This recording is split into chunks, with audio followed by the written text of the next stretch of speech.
Hey beautiful people, welcome back to Wilder Path Farm. Here we're located in northern Canada and we do homesteading, gardening, and everything in between. Today's video is going to be another garden tour.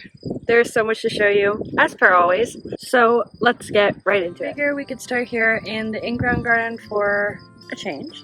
You can see that there's like massive amounts of clay in here.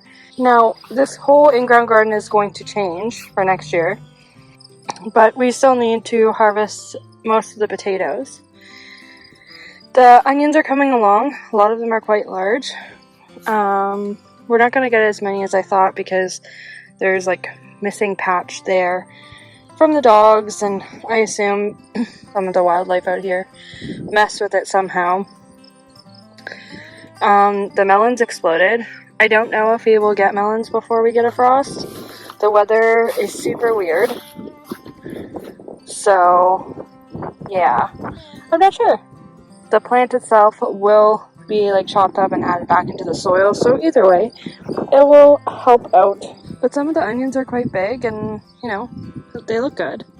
There's lots of tomatoes. Picking tomatoes every other day, especially for the farm stand. Here in my small town, I ended up in like such a great place. Our property is located in such a lovely area and we have beautiful, fantastic neighbors. And they support us, which is absolutely fantastic. I know that they could take their business elsewhere and they choose to come to my farm stand and support local, so that really, really means a lot. If you are one of those people, thank you so much. It really means a lot and I really appreciate it. But yeah, so a lot of this produce and the produce from the raised bed garden is also just all going towards the farm stand if I'm not eating it or preserving it for myself. This year's focus was to provide my family with enough food, plus a little bit extra. Whatever extra I have, I am sharing with friends and family and selling at my farm stand.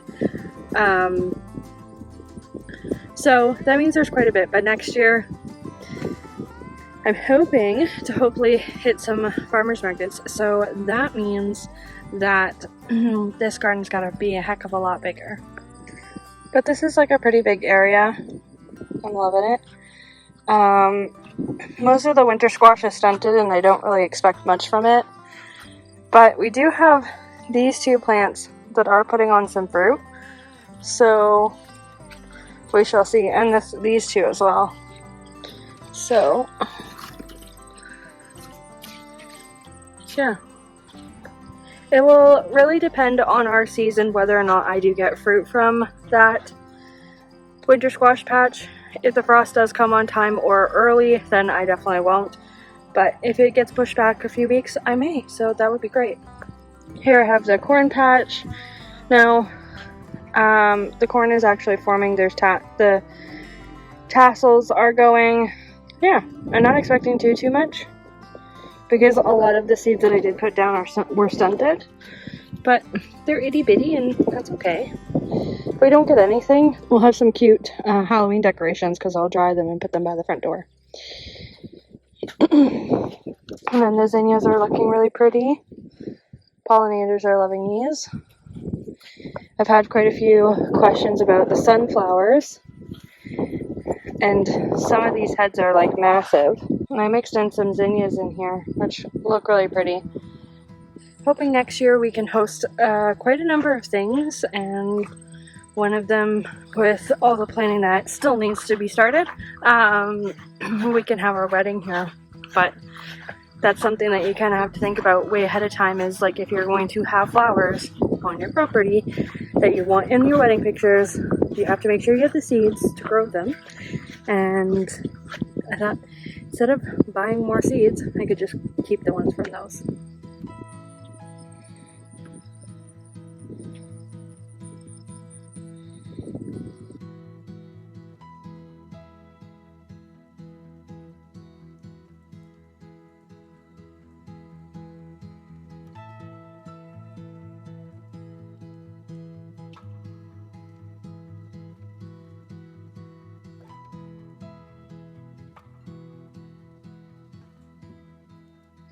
Some of the zinnias I have in here, the pollinators are loving, and I've used for bouquets just on the dining room table. Nothing too special. But like, look at that. Wow. There's bumblebee.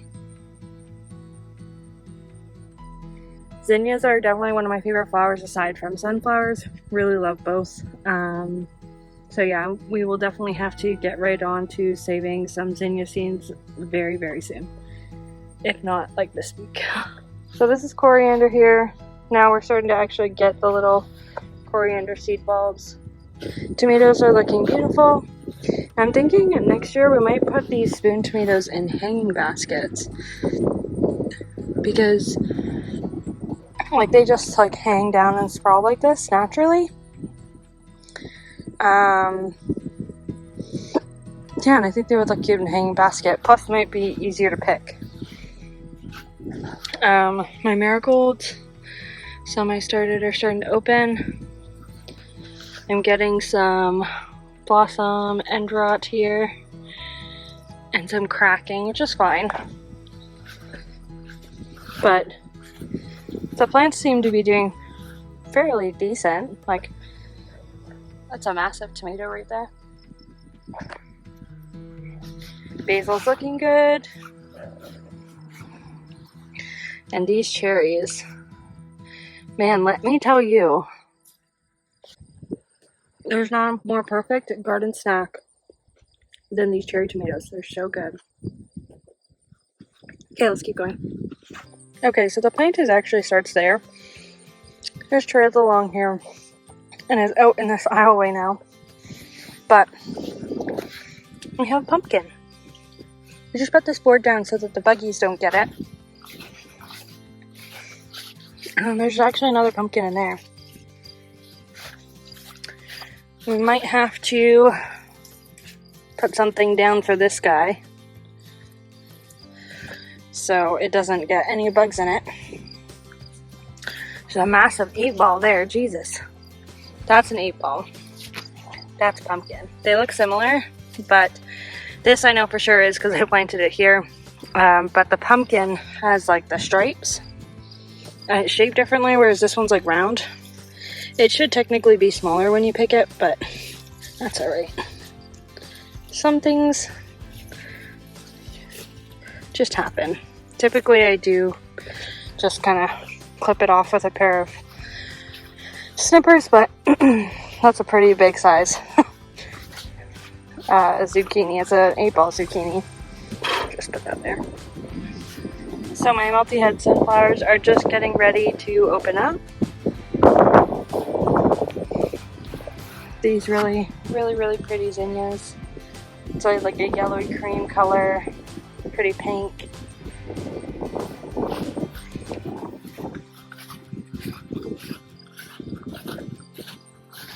I think this is a golden zucchini here. There's more. Cabbages are looking good. That one's super buggy, so that one might actually go to the goats. So does that one. But this one, we might have to pick that guy tomorrow and try to salvage what's left. We'll take all the buggy leaves off. Our lettuce is doing good. Really like the aromas for sauce. And some of the branches have flopped on the ground.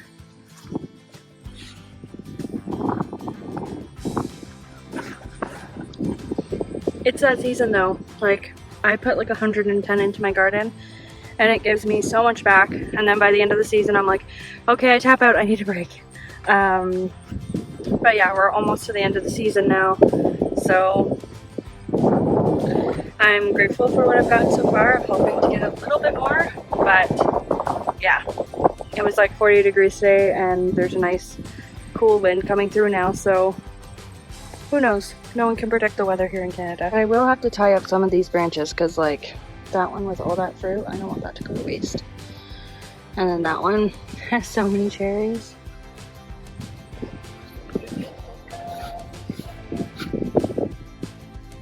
Beautiful. I'm picking this now because it's gonna rain tomorrow and I don't want it to crack. It's literally perfect. Okay, we will go put this with our zucchini and not forget it. I think this is the Cocozella zucchini, and it's like a super great size. And then this guy's going crazy in here, putting on so many fruit, doing so well. And it's kind of just spilling into the aisle here. I'm like, can we just talk about this archway? Like, you could take such beautiful pictures underneath here, just so pretty. But yeah, this archway has been full of beans. So good, so good. So the bush beans are starting to peter out now. Oh, some of them are dry. We should totally pick these. We gotta open this up. I totally want to see what's in here. So these ones are definitely the Jacob's cattle bean. So I don't want to drop those. Let's see. I think these probably all are, but oh yeah, these turned out so nice. So this is like a drying bean that you can use in like chilies.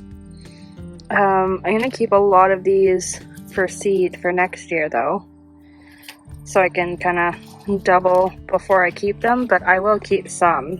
Look at that pretty bean. So I did plant the Jacob's cattle bean and the orca bean, or the calypso bean. I don't think the calypso bean is quite ready yet, but we can go check. So I did all of like my bush bean varieties from like here over. As you can see, there's a lot of yellowing because that's what happens when the plants are finishing up. They will yellow, they'll dry up, and then the beans dry up so that they're ready to pick. I do have some dragon tongue bush beans that I am leaving on for seed. All of this stuff is being left on for seed. It's my seed bed at the moment. But I believe the calypso bean are these ones, and they're just not quite ready yet. They're still green, and they just might need a little bit longer. Just over here I have some extra tomatoes. These blue beauties have been super delicious, and I really like them. The basil's all coming on now, which definitely needs to be picked. Tomatoes are doing really well, and this trellis is just beautiful. Now, like, I need to do something like this, but with a little bit more flowers and the beans mixed in. I think that would look really pretty. But in my veggie garden, this is like so pretty. I love it. And then my squash, that's another giant 8-ball here. Definitely needs to be picked. I don't want them to get any bigger than this, because then they get too hard to really eat. But there's quite a few squash in here and zucchini that are ready. I did plant in some bush peas, some other odds and ends in between, which I mean is going to be awesome and I'm super excited for. I'm totally calling this patch of corn like completely failed. Unfortunately, there's like little mini stalks of corn there. Yeah, I'm not really sure what happened. It like went to go to seed. It's supposed to be about 4 feet to 5 feet tall max, but yeah, it's just not looking too great. But oh well, you win some, you lose some. Carrots are looking good though. Lots of people can't believe that gardeners kill plants all the time, so like let me be the person that tells you good gardeners kill plants all the time. It's actually how you learn to become a good gardener and to know what to expect and to know what to do when a problem arises. It's definitely going to be in your future if you start gardening that you will kill tons and tons of plants, and guess what? That's okay. So the bush beans are looking good here. Putting on some flowers, so they're doing good. I did do another succession here and over there, and some bush peas as well. These are shelling peas. The carrots are looking beautiful.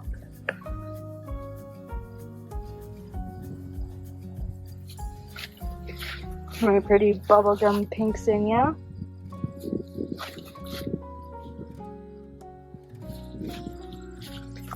And this is like really cute because this was I mixed from my place in Hamilton. This is all a mixed pack of zinnias that I kept in seed, so they're so cute. The brassicas got eaten, unfortunately, by flea beetles, which is what it is. Some of it might recover, some of it might not. At this point, it's okay. It will be okay. We'll be fine. I do have some carrots coming up in here, which are looking good, and some bush peas along the edge. Here is quite beautiful though. So these are more mixed zinnias. We have some radishes here. These are daikon. So I should probably check soon if they're ready to go. We have some beets, some more peas, some more beans. And these beans are putting on loads of flowers, so that will be great. And more peas. So I did plant a lot of peas because that is actually one of our favorite vegetables here, along with broccoli. So I'm really hoping, fingers crossed, that we get a good harvest of peas to kind of put away for the winter. My strawberry tower is doing really good, putting on lots of babies, which I definitely need to trim some of these, root them, and get them planted. Yeah, absolutely. Chickens are doing good. Now, over here in the mini tunnel, it is like 45 in here. Holy shamolies. So that is 110 Celsius, 107. Yeah, or 110 Fahrenheit. Yeah.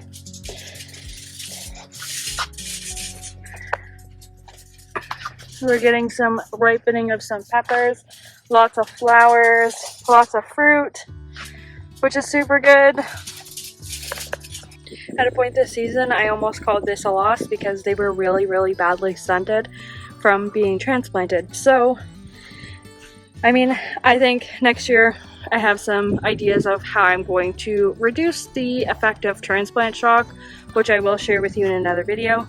But yeah, definitely those came in, and because they're in this mini tunnel, I'll be able to grow them for quite a while longer, even when the temperatures do drop below what peppers do prefer.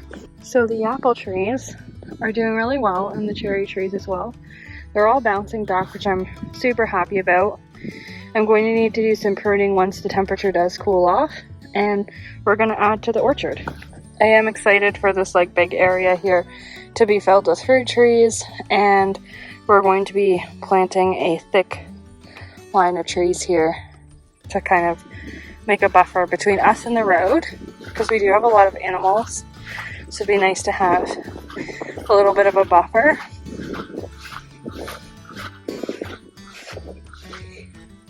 Yeah, garden's looking absolutely fantastic. I cannot complain. Now, because we have recently changed some plans for our septic system, it is now changing a little bit of location. Where I was showing you my berry plants, I'm going to have to move them, unfortunately. And I'm just waiting for like a super cool day, and I'm going to dig out like as big of a ball as I possibly can to not disrupt the plant. And I'm going to have to move it. I have no choice. It's either that or the plant gets killed. So, yeah, I've already decided on a new place for them, which we'll have to do together in a video, but I'm really excited for that. Yeah, so this is the garden at the beginning of September, and I am so happy with how this season has gone. I'm sure you guys have been following along since the beginning of the season, and it's been like a lot of ups and downs, a lot of hard work. But I am so happy to be able to share all of this with you. Yeah, so thank you so much for watching. I really hope you enjoyed this garden tour. As always, I'd really appreciate it if you could leave a like or comment down below. It really helps me out in the algorithm to share my content with like-minded people just like yourself. Thank you so much for watching. Don't forget to subscribe, and I'll see you in the next video. Bye, guys.